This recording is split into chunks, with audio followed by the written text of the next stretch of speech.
Isn't that Charlotte? What could she want with Lapine Pauline? Pretty please with the cherry on top, Charlotte! Journalist extraordinaire! Please tell me you're joking! I read that a gang of criminals tricked the Gardamex by disguising themselves as Blubberbeasts. It's true, isn't it? It has to be! I've invested all my savings into graph adversarial technology and even taken out a sizable bank loan. I'm begging you like the beggiest beggar in all of begdom. Okay. I need you to calm down a little, Miss Lapine Pauline. I admire your passion for your research, and I don't mean to dash your hopes for those, big-ticket orders. But I'm afraid I'm not joking. The Blubberbeast incident was a short story mailed to us by an anonymous amateur author, written in the style of a true story. Oh, Paimon sees what happened here. Sounds like the report Lapine Pauline read in the Steambird wasn't in the news section after all. Funnily enough, I actually remember being in a meeting where the editing team was debating the potential risk of misleading the public with this story. They even went to Maison Gardiennage for advice. But to our surprise, they fully supported us printing it. They figured that the false intel would be a great way to dupe potential criminals into wearing ridiculous costumes when breaking the law.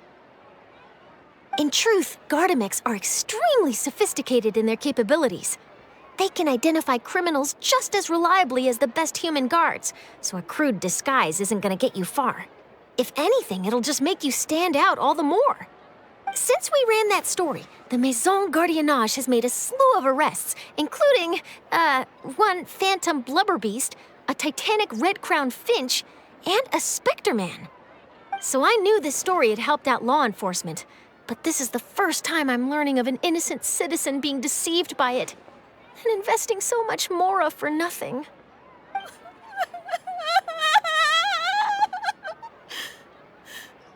Uh-oh.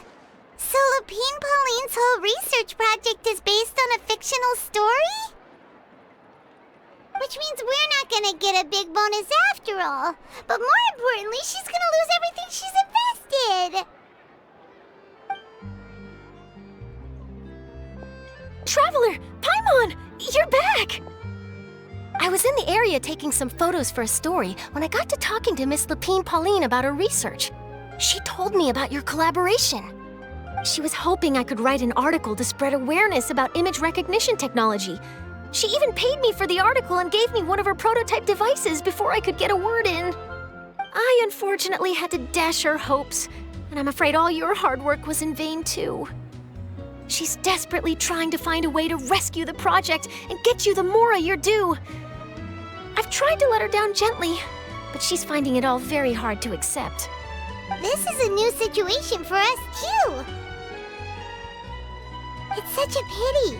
It seems like the author was only trying to make the story interesting, and the Maison Gardiennage only had Fontaine's best interest in mind. Wait, Miss Lapine Pauline, what are you doing?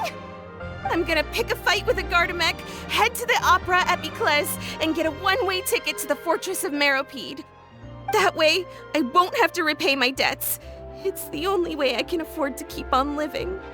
Whoa, there's no need to go that far. I mean, come on, look at you. You wouldn't even dent the Gardamex armor. In all likelihood, they'd only hold you up at the Maison Gardiennage for a few days before letting you out, and then you'd still have to repay your debts. Actually, instead of going into the technicalities of that, how much did you actually invest? How bad can it really be? 270,000 Mora. Okay, well, escaping to the Fortress of Meropide over a sum like that seems like a last resort. Surely there must be other options. Not anymore. I used to be an equipment supplier to the Fontaine Research Institute before that blew to pieces, and now I'm just a small-time engineer. I scraped together some savings over the past few years, but I put every last Mora into this project, and now I'm left with nothing. It's not just my savings that are gone. It's my whole future as a graph adversarial technology specialist and my dreams of becoming a billionaire one day.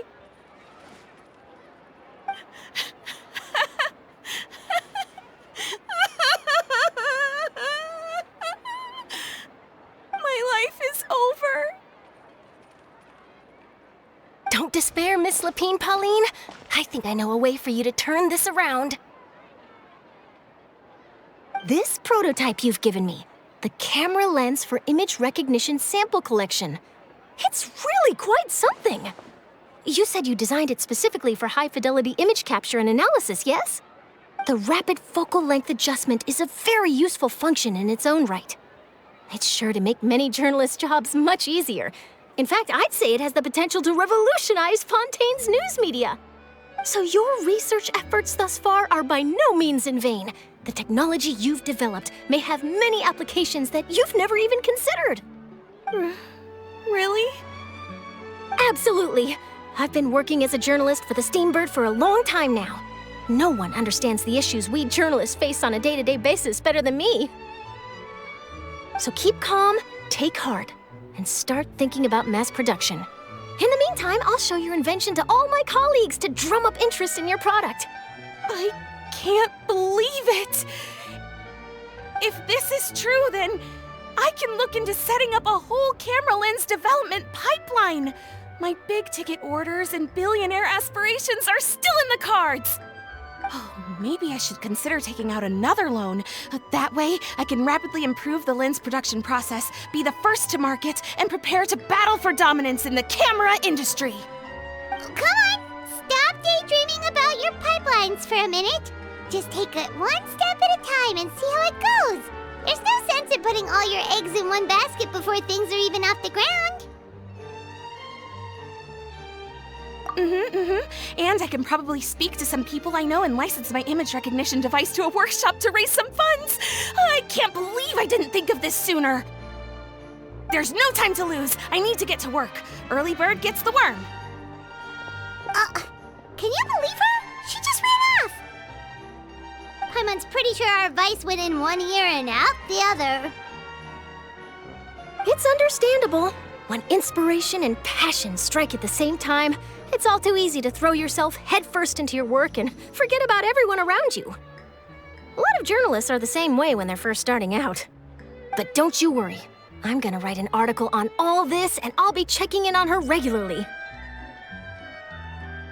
Her research has the potential to benefit the entire journalistic community. I'll give her plenty of input to stop her from going down any rabbit holes and make sure mass production of her lens can begin as soon as possible. It's reassuring to know that you'll be looking out for her, Charlotte. Actually, you know what? Why don't you two take this prototype lens? I'm sure you'll have plenty of chances to use it on your travels. It takes the right person to get the most out of a new technology. In your hands, it's sure to capture some amazing sights. Thanks a lot, Charlotte. No bonus, no biggie. This makes everything worth it. You're welcome. I got something out of this too. The beginnings of a very interesting news story. The boundaries between real news reports and news-like fiction must not be blurred, even when there's a compelling justification for doing so. Yes, that's how I'll phrase it to the editors when I give them my feedback. Let's hope we don't mislead any more well-meaning citizens in the future.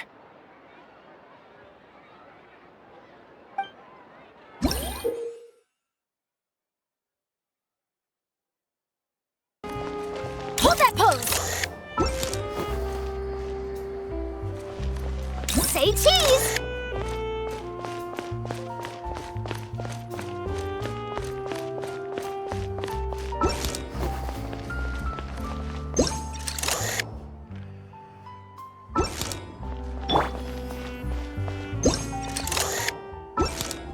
Silence!